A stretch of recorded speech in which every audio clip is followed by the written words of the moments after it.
kita bisa datang kepada Yesus dan menerima Yesus sebagai Tuhan dan Juru Selamat kita, itu merupakan karunia dari Bapa. Gak semua orang beroleh kasih karunia itu. Mereka memandang tetapi tidak melihat. Mereka mendengar tetapi tidak percaya. Karena ada selubung yang menutupi mata hati mereka, kata firman Tuhan. Tahukah Anda bahwa orang-orang yang selubung itu belum diambil dari mata hati mereka, mereka nggak sadar kalau mereka hidup dalam dosa. Bagi mereka, berbuat zina itu biasa. Bagi mereka, mencuri itu biasa. Bagi mereka, menipu itu biasa. Bagi mereka, korupsi itu biasa. Bagi mereka, berbuat jahat sama orang itu biasa. Tetapi ketika selubung itu diangkat dari mata hati kita oleh Roh Allah, di situ ada kemerdekaan yang artinya kita dimerdekakan dari belenggu dosa. Kita yang buta, kita menjadi melihat bahwa selama ini kita hidup sia-sia. Pengenalan kita akan Kristus di titik di mana kita lahir baru merupakan pekerjaan Roh Kudus yang memerdekakan kita dan mengangkat selubung itu dari mata hati kita. Hargailah kasih karunia Tuhan, karena pengenalanmu akan Tuhan merupakan anugerah.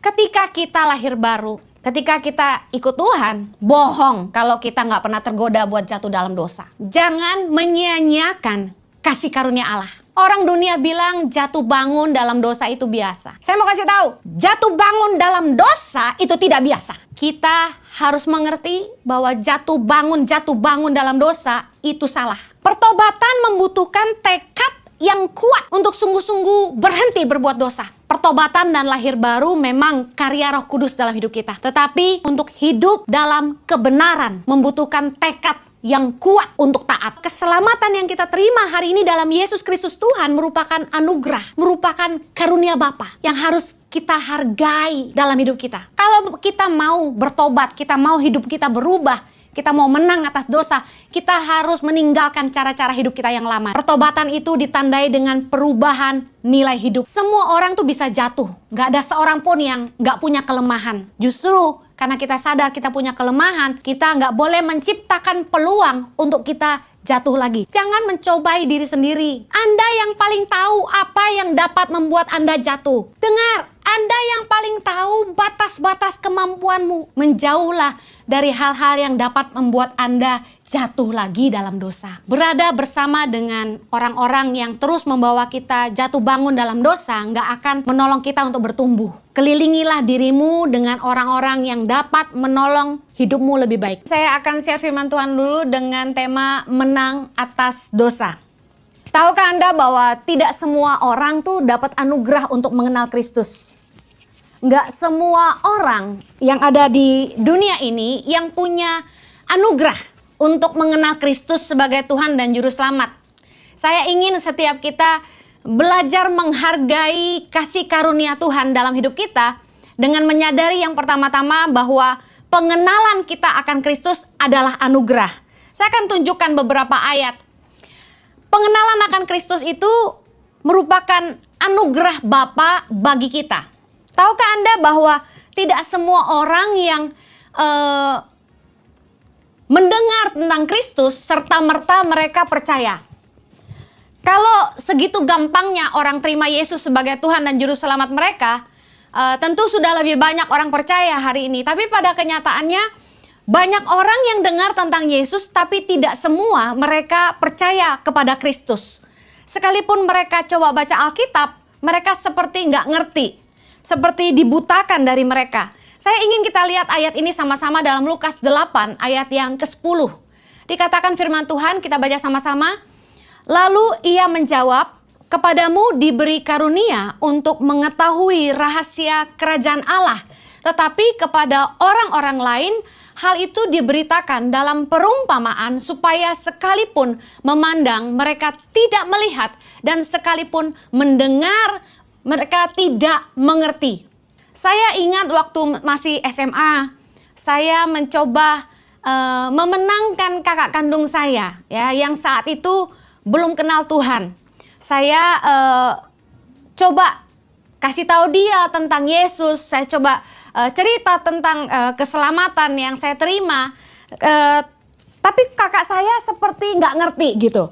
Dan bahkan ketika saya putar lagu-lagu rohani, kakak saya itu malah Senam pagi, zaman saya masih youth itu ada lagu praise yang judulnya Bangkit Serukan Nama Yesus.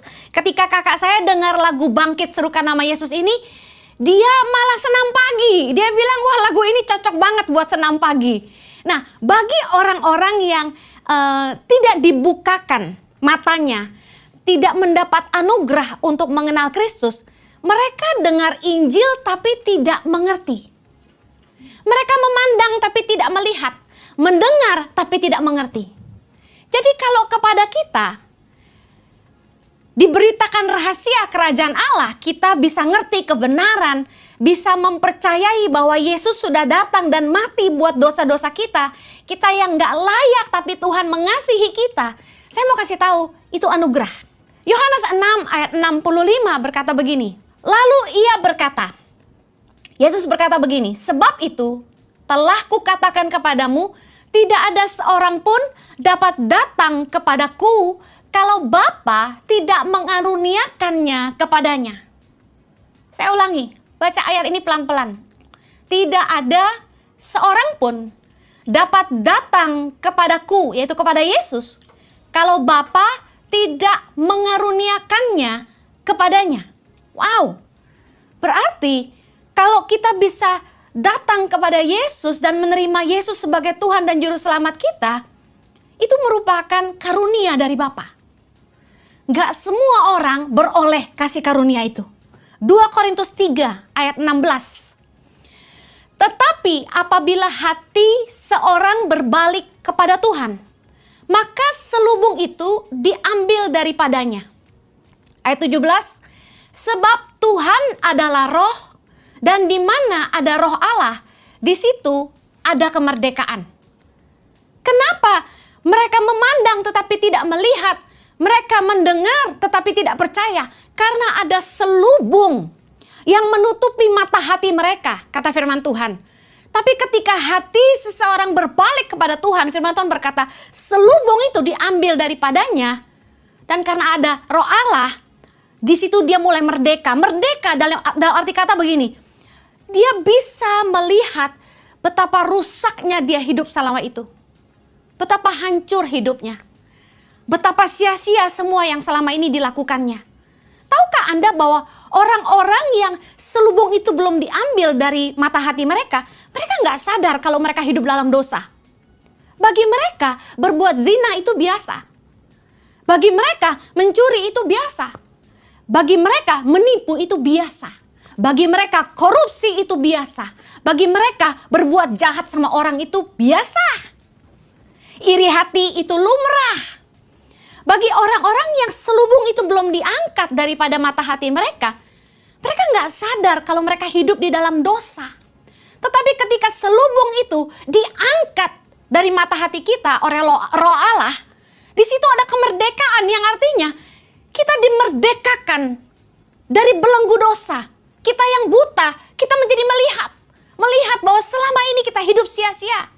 Saya nggak tahu bagaimana pengalaman Anda ketika Anda pertama kali dijamah sama Tuhan. Tapi yang terjadi sama saya adalah saya ingat satu hari saya diajak ke ibadah youth. Waktu itu saya belum kenal Tuhan sama sekali. Saya duduk di kursi dan saat itu juga tiba-tiba Roh Kudus mengingatkan saya akan hidup saya yang sia-sia.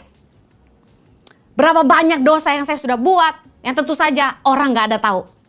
Cuma Tuhan yang tahu. Dalam 1 Korintus 12 ayat 3 dikatakan gini. Karena itu, aku mau meyakinkan kamu bahwa tidak ada seorang pun yang berkata-kata oleh roh Allah dapat berkata, terkutuklah Yesus. Dan tidak ada seorang pun yang dapat mengaku Yesus adalah Tuhan selain oleh Roh Kudus. Tahukah Anda bahwa pengenalan kita akan Kristus di titik di mana kita lahir baru merupakan pekerjaan Roh Kudus yang memerdekakan kita dan mengangkat selubung itu dari mata hati kita. Hargailah kasih karunia Tuhan, karena pengenalanmu akan Tuhan merupakan anugerah. Yang berikutnya, pengenalan akan Tuhan tidak membuat kita kebal dosa. Yang percaya katakan amin. Setelah kita mengenal Kristus, dalam perjalanan kita menjadi seorang percaya, kita mengalami kelahiran baru, kita sadar akan segala dosa-dosa kita, lalu kita memutuskan, saya mau bertobat, saya mau ikut Tuhan sungguh-sungguh. Tapi perjalanan kita tidak selalu mulus. Kita diperhadapkan sama masa lalu, yang kemudian kita juga diperhadapkan dengan keinginan-keinginan, godaan-godaan untuk berbuat dosa lagi. Contoh, CLBK, cinta lama bersemi kembali. Pacar lama yang dulu bikin kita hidup dalam dosa, mulai balik lagi ke hidup kita. Kita sudah nikah, mereka mulai WhatsApp dan tanya, apa kabar? Sudahlah, saya sudah ngalami, bergetar-getar juga rasanya, bukan? Ketika kita lahir baru, ketika kita ikut Tuhan, bohong kalau kita nggak pernah tergoda buat jatuh dalam dosa. Apalagi ibu-ibu yang keranjingan nonton film Korea. Lihat di TV, pria-pria ganteng pakai make up, pakai lipstick. Kelihatan begitu mempesona dengan rambut yang aduhai ngejabriknya. Dikeriting sana, keriting sini, mulus, hidung mancung, bibir tipis. Ternyata bukan laki-laki saja yang suka perempuan berbibir tipis. Perempuan pun doyan. Ketika selesai bubar nonton TV karena berseri, udah capek tidur, begitu lihat ke kanan, suami tidak seganteng artis Korea. Banyak godaan-godaan di dunia yang membuat kita bahkan berimajinasi untuk berselingkuh. Anak-anak muda, orang-orang dewasa, orang tua, kita semua ngalami godaan-godaan hidup. Anak-anak muda di dunia yang begitu bebas saat ini diperkenalkan dengan budaya-budaya asing, budaya luar negeri yang membuat kita memaklumi hubungan di luar nikah itu sah katanya. Kemudian meskipun belum menikah bisa tinggal bersama-sama katanya. Kemudian orang-orang dunia mulai meletakkan sebuah standar yang seolah-olah itu lumrah. Padahal itu adalah dosa. Disinilah, di titik inilah, dalam perjalanan iman kita mengikut Kristus, iman kita dan kasih kita kepada Tuhan mulai diuji. Apakah betul kita percaya kepada Tuhan? Apakah betul kita telah menyerahkan hidup kita sungguh-sungguh kepada Kristus? Dan apakah betul kita sungguh-sungguh mengasihi Tuhan? Slide berikutnya, saya ingin mengingatkan kepada kita semua, jangan menyia-nyiakan kasih karunia Allah. Orang dunia bilang jatuh bangun dalam dosa itu biasa. Bahkan bukan cuma orang dunia, orang percaya juga berkata, jatuh bangun dalam dosa itu biasa. Siapa yang gak pernah berbuat dosa? Tidak ada seorang pun yang sempurna. Saya mau kasih tahu, jatuh bangun dalam dosa itu tidak biasa. Ada orang-orang yang berdoa minta ampun sama Tuhan, tapi bikin dosa lagi. Yang lebih gawat gini, para pelayan Tuhan. Shocking. Hari Minggu habis melayani di gereja, bubar gereja bikin dosa. Kita harus mengerti bahwa jatuh bangun dalam dosa itu salah. Itu merupakan tindakan mempermainkan kasih karunia Allah. Galatia 6 ayat 7 berkata, jangan sesat. Allah tidak membiarkan dirinya dipermainkan. Karena apa yang ditabur orang, itu juga yang akan dituainya. Saya ingatkan sekali lagi, jangan menyia-nyiakan kasih karunia Allah. Saya ingin share secara tepat, apa sih arti pertobatan yang sesungguhnya? Pertobatan membutuhkan tekad yang kuat untuk sungguh-sungguh berhenti berbuat dosa.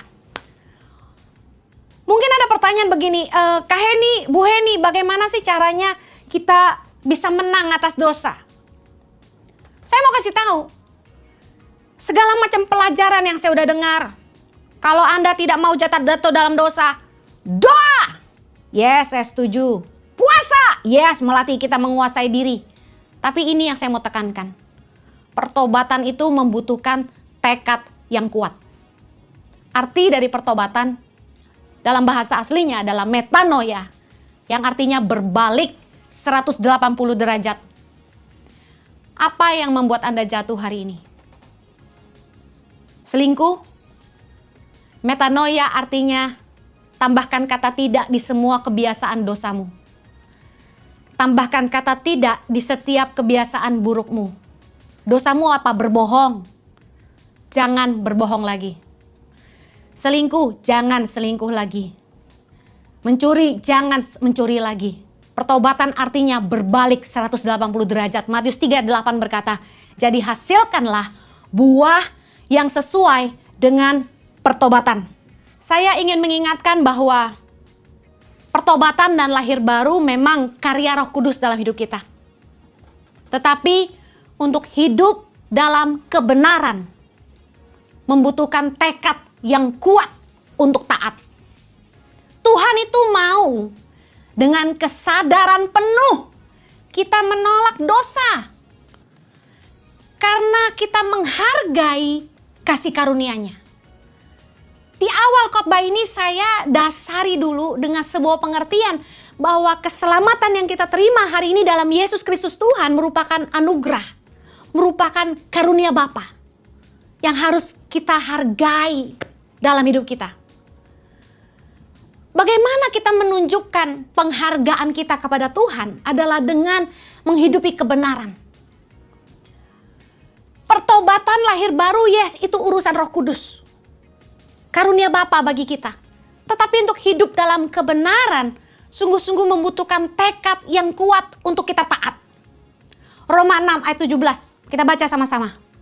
Tetapi syukurlah kepada Allah, dahulu kamu memang hamba dosa. Tetapi sekarang kamu dengan segenap hati telah mentaati pengajaran yang telah diteruskan kepadamu. Jadi, dari keinginan hati kita sendirilah yang harus lahir keinginan berhenti berbuat dosa. Saya bayangkan seperti ini. Kita tidak mungkin mau memakai santet untuk membuat pasangan kita cinta sama kita. Ada beberapa orang yang pakai santet saking desperate. Tapi saya mau kasih tahu, kita maksa orang untuk cinta sama kita. Bahkan kita nikahi meskipun orang itu nggak cinta sama kita. Apakah kita bahagia? Tuhan kita itu Tuhan yang memberikan kehendak bebas kepada manusia. Tuhan bukan tidak kasih tahu kita apa yang Dia mau. Kehendak Tuhan sudah jelas, baca firman Tuhan. Tapi pilihan kita untuk mau tidak kita menghidupi kebenaran yang Tuhan mau. Apakah kita mau mencintai Tuhan dengan hidup kita? Apakah kita mau berhenti berbuat dosa? Semua itu harus lahir dari hati kita. Bukan atas paksaan Tuhan dalam hidup kita. Tuhan mau dengan kesadaran penuh kita ngambil komitmen segenap hati mau taat sama Tuhan. Saya mau bagikan secara cepat 3 cara menang atas dosa. Yang pertama, merubah gaya hidup. Kalau kita mau menang atas dosa, kita harus meninggalkan cara-cara hidup kita yang lama. Kita harus menghentikan kebiasaan buruk dan melakukan yang sebaliknya. Albert Einstein berkata, insanity is doing the same things over and over again. Artinya gini, adalah sebuah kebodohan ketika kita mau merubah sesuatu tapi kita tetap pakai cara yang sama. Kalau kita mau bertobat, kita mau hidup kita berubah, kita mau menang atas dosa, kita harus meninggalkan cara-cara hidup kita yang lama. 2 Tawarikh 7 ayat 14 berkata, dan umatku yang atasnya namaku disebut merendahkan diri, berdoa dan mencari wajahku, lalu berbalik dari jalan-jalannya yang jahat, maka aku akan mendengar dari sorga dan mengampuni dosa mereka serta memulihkan negeri mereka. Tuhan mau kita berbalik dari jalan-jalan kita yang jahat. Katakan, aku harus berbalik dari jalan-jalanku yang jahat. Roma 12 ayat yang kedua berkata, janganlah kamu menjadi serupa dengan dunia ini, tetapi berubahlah oleh pembaharuan budimu, sehingga kamu dapat membedakan manakah kehendak Allah. Kehendak Allah itu apa yang baik, yang berkenan kepada Allah, dan yang sempurna. Dengar baik, berubah oleh pembaharuan akal budi kita tuh begini. Roh Kudus telah memerdekakan kita. Sehingga yang tadinya kita buta, kita nggak sadar, kita hidup dalam dosa, kita hidup dalam kemunafikan, kita hidup dalam kebodohan, kita hidup dalam kesia-siaan. Lalu Roh Kudus mengangkat selubung itu dan kita diberdekakan. Kita tahu, oh harusnya saya hidup kayak gini. Jadi sebenarnya beberapa orang itu bukannya nggak tahu apa yang dia harus lakukan. Tapi kadang-kadang bertanya kepada hamba-hamba Tuhan sebuah pertanyaan untuk minta izin berbuat dosa. Contoh. Anak-anak muda melemparkan pertanyaan kepada saya. Bu Heni, boleh nggak kalau pacaran cium bibir? Menurut saya itu bukan pertanyaan. Itu minta izin. Karena saya yakin dalam hati kecil mereka, Tuhan mengajar mereka bahwa itu salah. Tetapi sekedar konfirmasi aja. Kali-kali aja Kak Heni bilang boleh, kan kita nyosor juga gitu kan. Dengar baik. Bukan urusan bibir, tapi urusan hati. Kalau kita mengasihi Tuhan dengan hidup kita, kita harusnya ngerti cara yang lebih baik, cara yang lebih benar. Firman Tuhan berkata, berubahlah oleh pembaharuan budimu. Saya kasih tahu, nggak ada orang pintar yang mau tetap miskin. Nggak ada orang pintar yang mau tetap hidup sia-sia. Nggak ada orang pintar yang mau hidup dalam dosa. Orang yang telah mengerti kebenaran pasti mengerti apa yang baik, apa yang berkenan kepada Allah, dan apa yang sempurna. Filipi 3 ayat 7 berkata begini, tetapi apa yang dahulu merupakan keuntungan bagiku, sekarang kuanggap rugi karena Kristus. Ayat 8 berkata, malahan segala sesuatu kuanggap rugi karena pengenalan akan Kristus Yesus Tuhanku lebih mulia daripada semuanya. Oleh karena dialah aku telah melepaskan semuanya itu dan menganggapnya sampah supaya aku memperoleh Kristus. Dengar baik, tanda pertobatan yang sungguh-sungguh lahir dari hati adalah apa yang dulu dianggap untung itu jadi rugi. Ada perubahan nilai hidup, ada perubahan prinsip hidup. Aneh banget kalau orang ngaku percaya Tuhan, tapi menganggap nilai-nilai dunia itu sah. Kumpul kebo contohnya. Mencuri, memfitnah, jahat sama orang, itu gak pernah sah. Dengar baik, pertobatan itu ditandai dengan perubahan nilai hidup. Kita ngerti bahwa hidup kita harus berubah. Apa yang dulu jadi keuntungan, nyolong, ngerebut apa yang milik orang, itu untung karena kita dapat, tapi kita anggap rugi karena Kristus. Pengenalan akan Kristus itu lebih mulia dari segalanya. Buat apa kita memperoleh segala harta dan dunia ini kalau kita kehilangan keselamatan yang daripada sorga? Yesus itu lebih berharga dari apapun. Saya nggak mau apapun, saya cuma mau keselamatan yang daripada Tuhan. Saya cuma mau di akhir hidup saya ketemu dengan Bapa di sorga. Sorga adalah target hidup saya. Jangan sampai kita nipu sana sini. Hanya dapat bagian di dunia yang nggak ada artinya. Semuanya sia-sia. Yesaya 1 ayat 16 berkata, basuhlah, bersihkanlah dirimu. Jauhkanlah perbuatan-perbuatanmu yang jahat dari depan mataku. Berhentilah berbuat jahat, belajarlah berbuat baik, usahakanlah keadilan, kendalikanlah orang kejam, belahlah hak anak-anak yatim, perjuangkanlah perkara janda-janda. Dengar baik, kita harus berubah dari cara hidup kita yang lama, berhenti berbuat jahat tapi malah belajar berbuat baik. Kalau kita mau mulai hidup baru di dalam Tuhan, fokus hidup kita harusnya kepada hal-hal yang baik, kepada hal-hal yang mulia. Bukannya kita tidak adil, malah kita jadi kejam sama orang, malah kita nekan anak yatim, malah kita nekan janda-janda. Tapi sebaliknya, kita harusnya rajin berbuat baik. Saya ingin akhiri poin pertama ini dengan ini. Kalau Anda ingin menang atas dosa, jangan lagi fokus hidup untuk diri sendiri. Salah satu cara untuk kita menjaga hidup kita baik dan benar adalah dengan memagari hidup kita dengan orang-orang yang kita layani. Berbagi hidup, tidak hidup untuk diri sendiri, tapi hidup kita berbuah dan berdampak bagi banyak orang. Dan fokus hidup kita jadi berkat bagi banyak orang. Mari belajar melayani orang-orang di sekitarmu. Kenapa?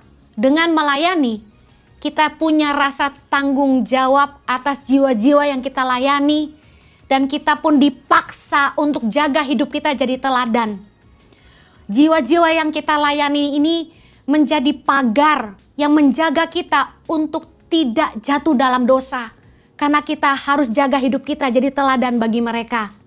Bahkan ketika kita konseling sama mereka, ketika mereka punya masalah curhat sama kita, saya yakin leader-leader ngalami ini. Bahwa ketika kita jawab masalah orang lain, itu sebenarnya jawaban buat masalah kita sendiri. 1 Korintus 9 ayat 27, kita baca sama-sama. Tetapi aku melatih tubuhku dan menguasainya seluruhnya, supaya sesudah memberitakan Injil kepada orang lain, jangan aku sendiri ditolak. Bagaimana kita melatih tubuh kita dan menguasai diri kita supaya kita nggak jatuh dalam dosa? Yaitu dengan memberitakan Injil kepada orang lain. Kita belajar melayani orang lain dan kita memastikan gini, jangan sampai gue beritain Injil, ntar gue sendiri ditolak. Saya selalu mengingatkan diri saya, jangan sampai saya ngajar firman, saya sendiri ditolak Tuhan. Kalau Anda mau sungguh-sungguh menang atas dosa, ayo mulai mengubah cara hidup dan mulai belajar melayani. Karena dengan melayani, fokus kita nggak kepada hidup kita sendiri. Yang kedua, bagaimana kita menang atas dosa? Jauhi medan dosa. Semua orang tuh bisa jatuh, nggak ada seorang pun yang nggak punya kelemahan. Justru karena kita sadar kita punya kelemahan, kita nggak boleh menciptakan peluang untuk kita jatuh lagi. Contoh, anak-anak muda, kalau pacaran, jangan berdua-duaan di tempat gelap. Jangan menciptakan peluang untuk berbuat dosa. Jangan justru ketika mama papa nggak ada di rumah, cepat-cepat telepon pacar, datang. Nah, apalagi diajak nginep. Dengar baik, jangan menciptakan peluang untuk berbuat dosa. Anak-anak muda sering nonton film-film porno, lihat gambar-gambar porno di internet. Dengar baik, jangan menciptakan peluang untuk Anda jatuh dalam dosa. Begitu muncul gambar-gambar nggak sopan, perempuan duduk terbalik, celana kependekan, ganti lihat yang lain. Kepalamu cuma satu, isi itu bukan dengan batu. Isi dengan hal-hal yang nomor satu, berkualitas. Amin. Jangan sia-siakan CPU-mu penuh di-download dengan materi-materi porno. Yang keluar dari situ juga perkara-perkara najis. Jauhi medan dosa. Laki-laki kelemahannya itu di mata. Kalau Anda mau menjauhi medan dosa, jangan suka lihat perempuan-perempuan berpakaian mini. Kalau di luar negeri, musim panas orang jalan-jalan pakai bikini itu biasa. Tapi kalau di Indonesia bisa semaput semuanya. Matius 26 ayat 41. Baca sama-sama, berjaga-jagalah dan berdoalah supaya kamu jangan jatuh ke dalam pencobaan. Roh memang penurut, tetapi daging lemah. Ayo, bilang sama-sama saya, daging saya lemah. Harus ngaku, jangan sok kuat. Kamu bukan Simpson. Simpson aja bisa jatuh. Jangan mencobai diri sendiri. Anda yang paling tahu apa yang dapat membuat Anda jatuh. Kembali lagi tadi, soal pacaran. Kalau tahu bahwa cium bibir akan membuat Anda jatuh, ya ngapain cium bibir? Dengar, Anda yang paling tahu batas-batas kemampuanmu. Oh enggak Kak Heni, saya kuat. Cobain aja. Jangan cobain, nggak boleh. Nanti malah jatuh beneran. Dengar baik, jangan mencobai diri sendiri. Dengar, 1 Korintus 10 ayat 12 berkata begini. Sebab itu, siapa yang menyangka bahwa ia teguh berdiri, hati-hatilah supaya ia jangan jatuh. Bapak-bapak, ibu-ibu, dengar baik. Kan saya sudah nikah, anak sudah 3. Siapalah yang mau sama saya? Ada. Jangan cobai dirimu sendiri. Jangan sok PDKT sama lawan jenis. Suami marah, langsung curhat sama bekas pacar SMA. Istri nyebelin, langsung curhat sama teman kantor. Meeting lama-lama dipiting. Dengar baik, jaga dirimu. Jangan ngambil sedikit-sedikit, karena lama-lama jadi bukit. Dengar baik, jangan toleransi sama dosa. Jangan kompromi, jangan main-main sama dosa. Apapun bisa membuat Anda jatuh. Menjauhlah dari hal-hal yang dapat membuat Anda jatuh lagi dalam dosa. Saya dan suami mengalami dalam hubungan rumah tangga kami. Suamiku tuh kan ganteng sekali. Dan banyak cewek-cewek jomblo yang ketika ketemu suamiku langsung bilang gini, wah itu siapa tuh, itu siapa tuh. Saya dengar ya. Saya dengar juga langsung ada yang nyela. Anaknya 3 tuh. Tapi zaman sekarang, jangankan anak 3, anak 10 pun suami orang dilalap. Saya suka makan lalap, tapi saya nggak suka lalap suami orang. Dengar baik. Saya begitu lihat ada cewek gitu ya, istri orang juga ini, suka curhat-curhat ke suami saya, suka manja-manja ke suami saya. Saya sikat langsung, tanpa ragu-ragu. Saya bilang sama suami saya, kamu dilarang ketemu-ketemuan sama dia. Tidak boleh alasan komunitas-komunitasan ngumpul-ngumpul sama dia. No. Mana tuh cewek lebih putih dari saya lagi. Lebih imut-imut lagi. Lebih langsing lagi. Terus kalau suami saya ke rumahnya pakai celana mini-mini lagi. Saya bilang, kamu dilarang ke rumah dia lagi. Wah, tengkar saya sama suami saya.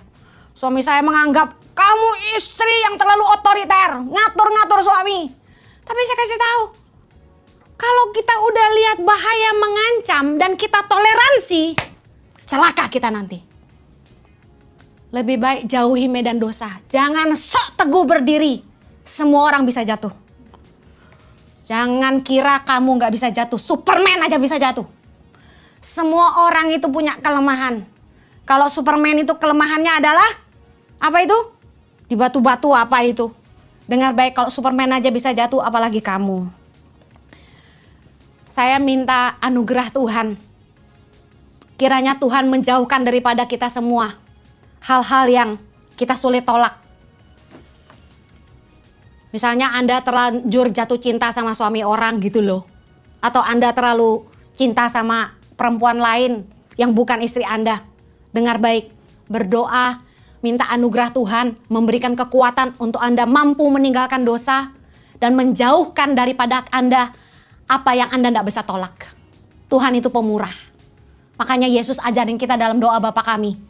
Dalam Matius 6 ayat 13, janganlah membawa kami ke dalam pencobaan, tapi lepaskanlah kami daripada yang jahat. Yang terakhir, bagaimana kita menang atas dosa? Tinggalkan pergaulan yang buruk.